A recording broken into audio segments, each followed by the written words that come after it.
Sa kabila ng kanyang kapansanan, kayang-kaya raw ng isang 17 taong gulang na binatang makipagsabayan sa dance floor. Mapa-jazz man daw o hip-hop, hindi raw siya paawat sa pagpapakita ng angking talento.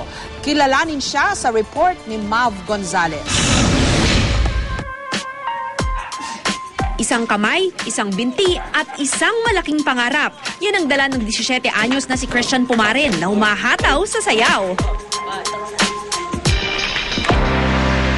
Ipinanganak si Christian na putol ang kaliwang braso at kanang binti. Umiyak talaga ako. Hindi dahil sa ibinigay siya sa akin.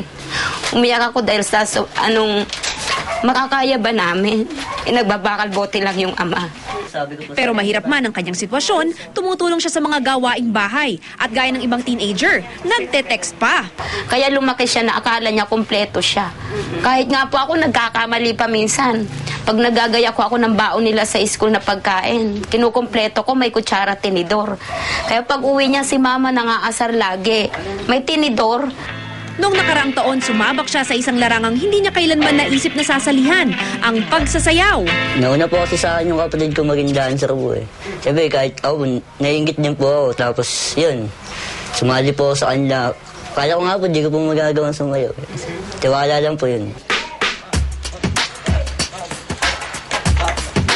Kayang-kaya ni Christian na makipagsabayan sa jazz, hip-hop at lyrical dance kasama ang grupo niyang Innocent Crime.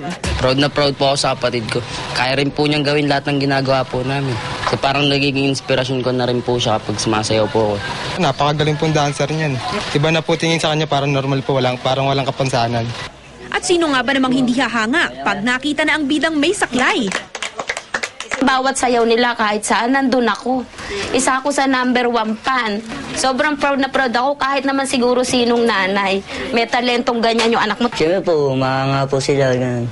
Nasabi niya sa akin, magaling daw po. Tapos pagtapos po namin sumayaw, yung palakpakan po ng mga tao. Saka po sa feeling yun. Sa suporta ng kanyang mga mahal sa buhay at tulong ng kanyang saklay, hindi raw magpapapigil si Christian na makamit ang pangarap niyang maging isang profesional na mananayaw. Huwag po silang mahiya. Kung ano po sila, tanggapin po nila. Gawin po nila yung kaya nila.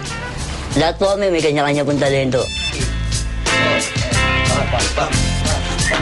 Mav Gonzalez, GMA News.